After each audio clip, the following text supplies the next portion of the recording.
తలాపున గోదావరి మన చిలక ఎడారి ఆంధ్రాకు నీళ్లు తెలంగాణకు కన్నీళ్ళు. చూడండి, కన్నెపల్లి పంప్ హౌస్ ఇప్పటికీ బురద ఉన్నదంటూ 4 ఏళ్ల కిందటి ఫోటోను ఇటీవల మీడియాకు చూపుతున్నటువంటి సీఎం రేవంత్ రెడ్డి. శుక్రవారం కన్నెపల్లి పంప్ హౌస్లోని పరిస్థితి ఇది. గోదావరి నీటిని ఎత్తిపోసేందుకు సిద్ధంగా నిక్షేపంగా ఉన్నటువంటి మోటార్లు అంటూ చూస్తాను. మేడిగడ్డ వద్ద 70,000 క్యూసెక్ల వరద పారుతున్నది. ఒకవైపు పంటలు పండుతున్నాయని రైతులు గగ్గోలు పెట్ట ప్రభుత్వం ఉన్న నీళ్లను లిఫ్ట్ చేయడం లేదు. ఫలితంగా జల సవరణలతో మారుమోగాల్సిన కన్నెపల్లి పంపులు శుక్రవారం ఇలా చిన్నబోయాయి అంటూ చూస్తాను. ఏగో నుంచి భారీగా వస్తున్న వరదను ఎత్తిపోయాక రేవంత్ సర్కార్ దిగువకు వదిలిపెడుతున్నది. అదే సమయంలో గోదావరి నీటిని ఏపీ ఒడిచిపట్టుకున్నది. 24 మోటార్ల పట్టిసీమ పంపులు వరద నీటిని ఎత్తిపోస్తున్నాయి అంటూ చూస్తాను. సో రేవంత్ రెడ్డికి అంటే వాస్తవంగా రేవంత్ రెడ్డికి పాలన మీద అవగాహన లేదు.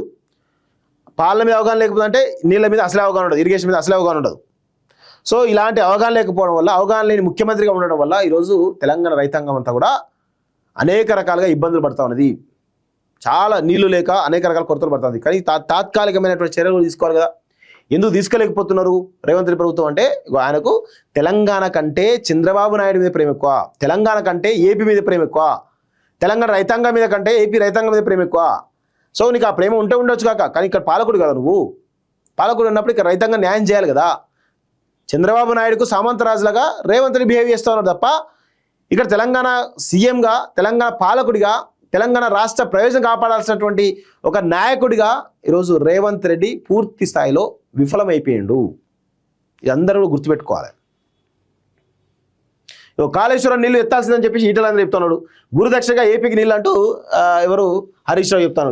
ఈ విధమైన పరిస్థితి కనబడుతుంది. సో అందుకే నిన్ను తెలంగాణ సమాజంలో నీకు స్థానం లేకుండా పోయింది రేవంత్ రెడ్డి గారు. నిన్ను ఒక ఏపీ బిడ్డగానే చూస్తున్నావు తప్ప తెలంగాణ బిడ్డగా నిన్ను చూడట్లేదు. తెలంగాణ బిడ్డగా చూడాలంటే నువ్వు 100% ఈ తెలంగాణ రైతాంగానికి, తెలంగాణ ప్రజలకు న్యాయం చేయాలి. అది చేయట్లేదు నువ్వు. ఘనత వహించినటువంటి ఆ ముఖ్యమంత్రి గారి నోట అమూల్యమైన మాట వినిపించింది. కన్నెపల్లి పంపులు నడిపితే తెలంగాణ మునిగిపోతుందట, గ్రామాలు కొట్టుకుపోతాయట, భద్రాచలం నీట మునుగుతాడ. గోదావరి ప్రాణయుత మహోధృతంగా ప్రవహించినప్పుడు కాళేశ్వరం పాల పరీక్షకు తట్టుకొని నిశ్చలంగా నిలబడింది. 2022లో మేడిగడ్డ బ్యారేజ్ గరిష్టంగా 28 క్యూసెక్ల వరదను కూడా తట్టుకోగలిగింది. 105 మీటర్ల నీటి మట్టంతో గోదావరి పారినప్పుడు గ్రామాలు, పొలాలు మునిగిపోలేదు. అంతటి వరదలను గరిష్టంగా ఎత్తిపోతలు కొనసాగినప్పుడు కాలువల కట్టలు తెగిపోలేదు అంటూ చూస్తాను.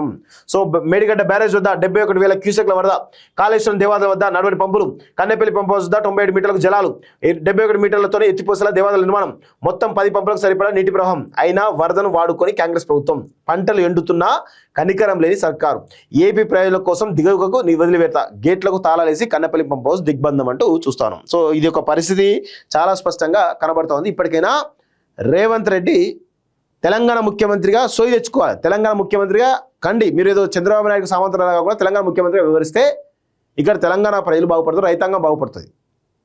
మీరు రాజకీయం కక్ష ఉండొచ్చు కాక కేసీఆర్ మీద తప్పేమీ లేదు, కాళేశ్వరం మీద కక్ష ఉండొచ్చు కాక, కానీ కాళేశ్వరం గురించి మీరు ఈరోజు మొత్తం రైతాంగాన్ని బలపెట్టదు కదా. కాళేశ్వరం మీద చర్యలు తీసుకోమని చెప్పేసి రిపోర్ట్ నీ దగ్గర ఉంది, తీసుకో. హరీష్ రావు మీద, కేసీఆర్ మీద తీసుకొని ఏదో పని చేయాలి కదా. నీళ్ళు రాకుండా వేస్తా అంటే ఇట్లా మొత్తం ఆగమాగం చేస్తున్నాడు. పరిపాలన అంతా ఘోరంగా తయారైంది. అసలు తెలంగాణను ఆగమాగం చేస్తున్నాడు రేవంత్ రెడ్డి అయితే.